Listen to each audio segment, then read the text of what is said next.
Hello everyone, welcome to my YouTube channel UPSC with Rashmi. Geography की जो हमारी NCERT series चल रही है उसमें क्लास 7 का जो हम चैप्टर नंबर 4 डिस्कस कर रहे थे उसका हम 2 पार्ट ऑलरेडी कंप्लीट कर चुके हैं। आज उसका लास्ट पार्ट है चैप्टर नंबर 4 का, जिसमें हम डिस्कस करेंगे चक्रवातों के बारे में और विभिन्न प्रकार की वर्षा के बारे में। तो शुरू करते हैं आज का वीडियो। चक्रवात प्राकृतिक आवेश।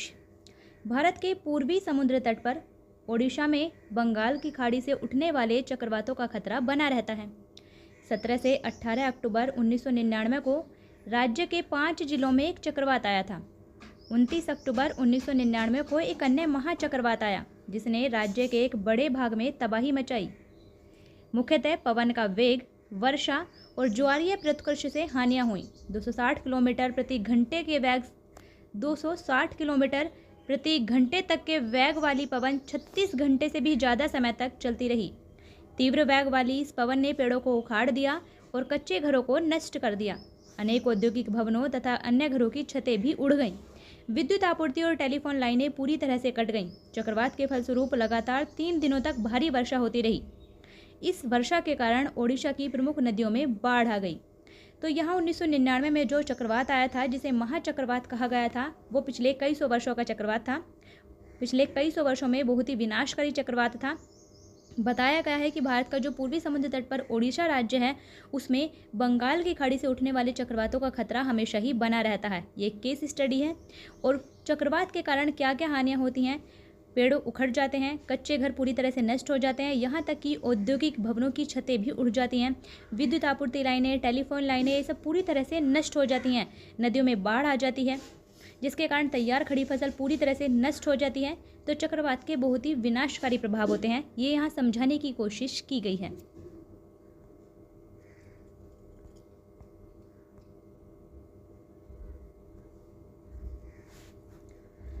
इस वर्षा के कारण ओडिशा की प्रमुख नदियों में बाढ़ आ गई। चक्रवाती पवनों के कारण उठी ज्वारीय तरंगे स्थल पर 20 किलोमीटर तक आ गईं और फलस्वरूप तटीय क्षेत्रों में भयानक तबाही हुई।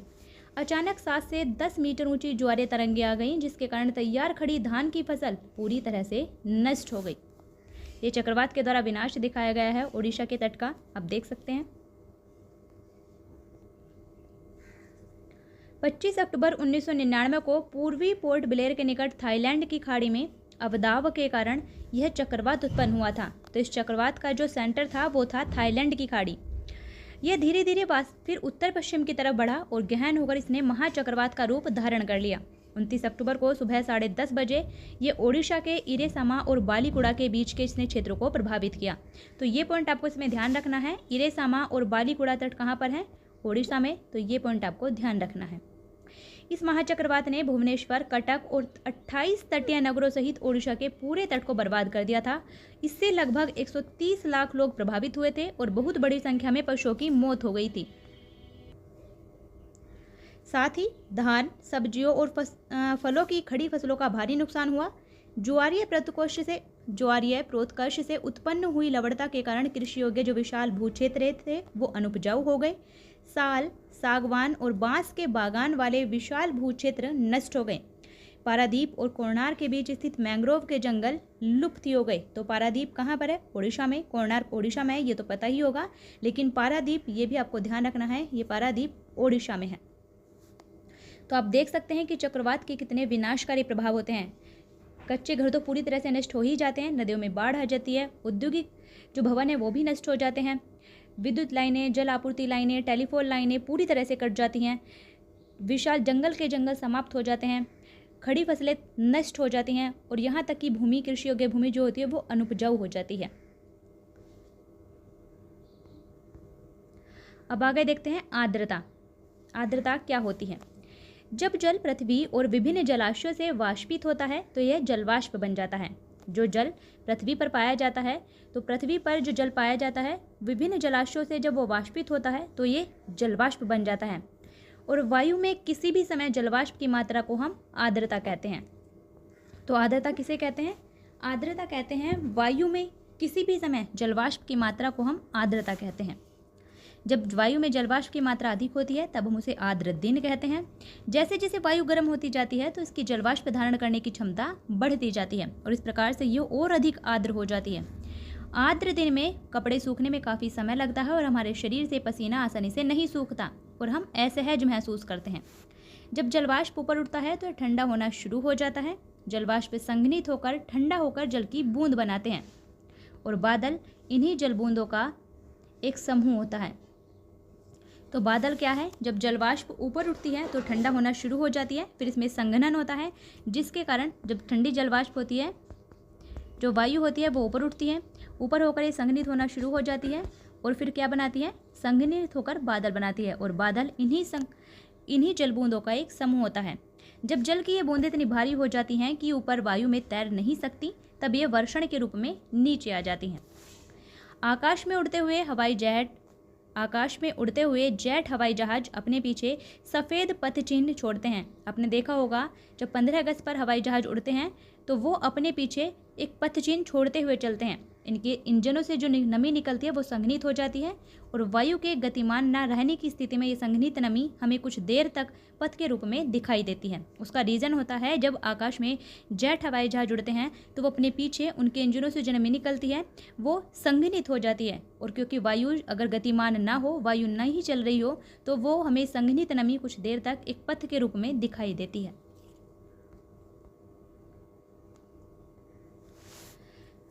आगे है, पृथ्वी पर जल के रूप में गिरने वाला वर्षण वर्षा कहलाता है। तो वर्षा क्या है? वर्षण के कई रूप होते हैं। इसमें ओलावृष्टि भी आती है, हिमवर्षा भी आती है, वर्षा भी आती है। ये सब वर्षण के रूप होते हैं और जब पृथ्वी पर जब वर्षण जल के रूप में गिरता है तब हम उसे वर्षा कहते हैं। ज़्यादातर जो भौम जल होता है वो वर्षा जल से ही प्राप्त होता है। पौधे जल संरक्षण में मदद करते हैं। जब पहाड़ी पार्श्वों से पेड़ काटे जाते हैं तो वर्षा जल अनावृत पहाड़ों से नीचे बहता है और निचले इलाकों में बाढ़ का कारण बनता है। तो पेड़ क्यों जरूरी हैं पहाड़ों पर? क्योंकि वो जल के बहाव को धीमा कर देते हैं। क्रियाविधि आधार पर वर्षा के 3 प्रकार होते हैं: संवहनीय वर्षा, पर्वतीय वर्षा और चक्रवातीय वर्षा। तो ये पॉइंट आपको ध्यान रखना है कि वर्षा के कितने प्रकार होते हैं। वर्षा के 3 प्रकार होते हैं, एक संवहनीय वर्षा, दूसरी पर्वतीय वर्षा और तीसरी चक्रवातीय वर्षा। वर्षा के प्रकार: संवहनीय वर्षा। संवहनीय वर्षा किसे कहते हैं?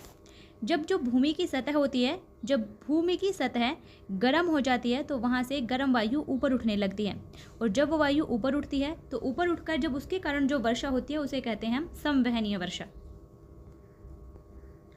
दूसरी है पर्वतीय वर्षा। जब आर्द्र वायु किसी पर्वत से टकराती है तब वो ऊपर उठना शुरू हो जाती है। आर्द्र वायु किसी पर्वत से टकराती है तो वो ऊपर उठना शुरू हो जाती है और ऊपर उठकर जब वो ऊंचाई पर पहुंचती है तो संघनित होना शुरू हो जाती है। संघनित होकर बादल बनाती है जिसके कारण वर्षा होती है। तो जो पर्वतों से टकराकर वायु ऊपर उठती है उसके कारण जो वर्षा होती है उसे हम कहते हैं पर्वतीय वर्षा।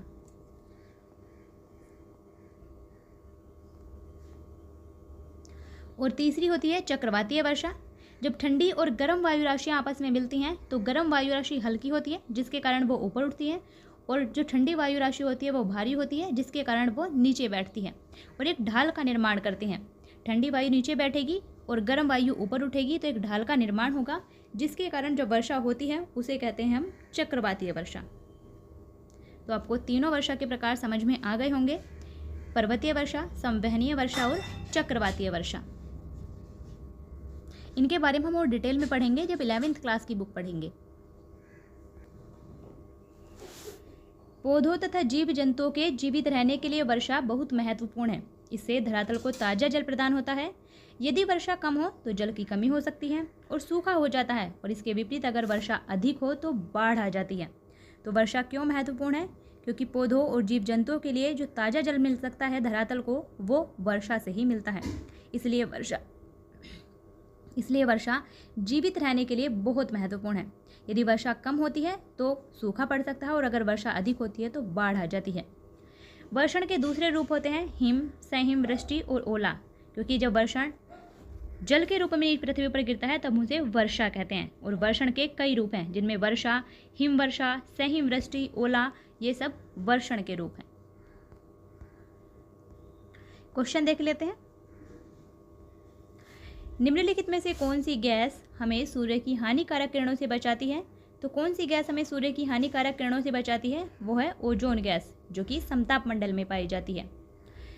दूसरा है वायुमंडल की सबसे महत्वपूर्ण परत है। वायुमंडल की सबसे महत्वपूर्ण परत है क्षोभ मंडल, जिसे हम परिवर्तन मंडल भी कहते हैं, क्योंकि क्षोभ मंडल में ही सभी घटनाएं होती हैं। ओस, पाला, कोहरा, ये सभी घटनाएं क्षोभ मंडल में ही होती हैं। इसलिए वायुमंडल की सबसे महत्वपूर्ण परत है क्षोभ मंडल। नेक्स्ट है वायुमंडल की निम्न परतों में से कौन सी बादल विहीन है? वो है समताप मंडल, क्योंकि इसकी परिस्थितियां हवाई जहाज उड़ाने के लिए आदर्श होती हैं। ये बादल विहीन परत है, इसीलिए यहाँ हवाई जहाज उड़ाए जाते हैं।